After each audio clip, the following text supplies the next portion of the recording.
Hey guys, it's Rich with your Monday Spot and Pagan Perspective.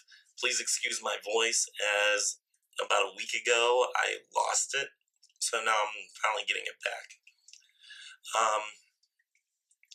So Cara sent in a request for us to do a video, and this one is inspired by Thorn Coyle, whose blog is in the bottom bar.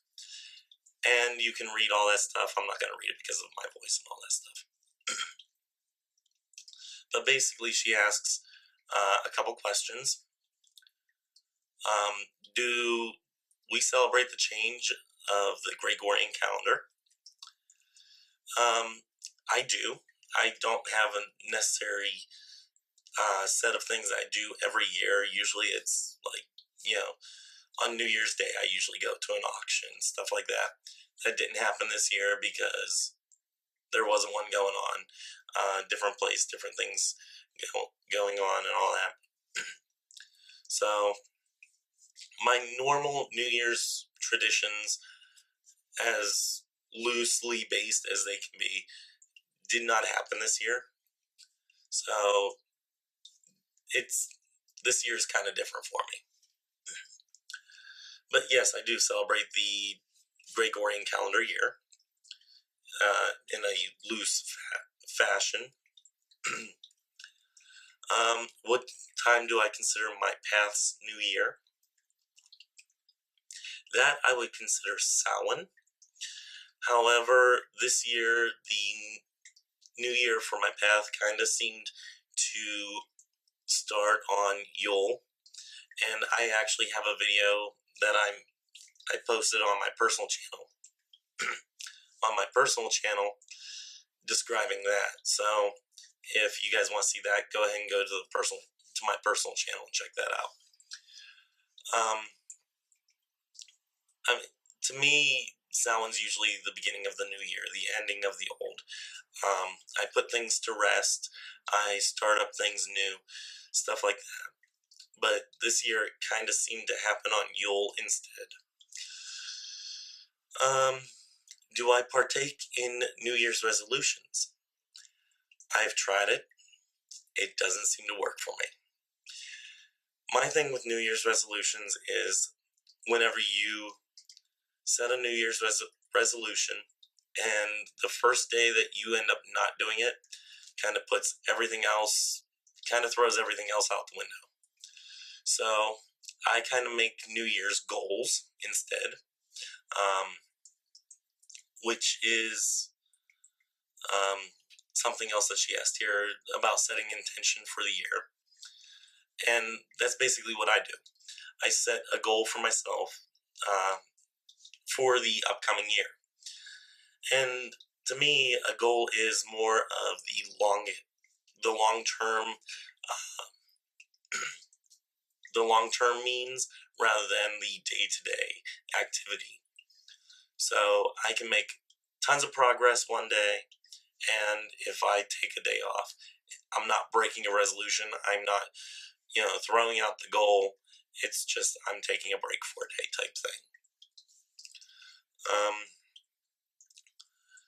My intention for this year is actually to discover more about my path, to grow in my path. I've actually started a blog, which I will post in the bottom bar. I'll put that right underneath my personal channel. You guys can go and visit that. I've started a blog. I want to get more into my YouTube channel, making videos about my path, about Christo-paganism, stuff like that.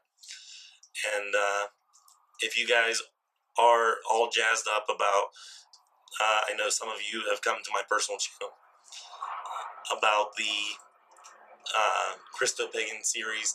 I am still doing it, but the voice thing kind of set back the 7 or 8 videos I have. And if you hear that, that's a plane taking off right now, so please ignore that. The 7 or 8 videos that I have planned, I have not been able to do because of my voice.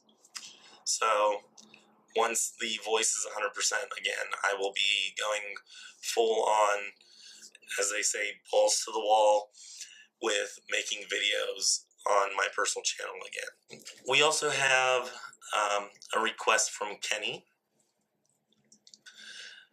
which Carr said if we have time to go ahead and cover these two.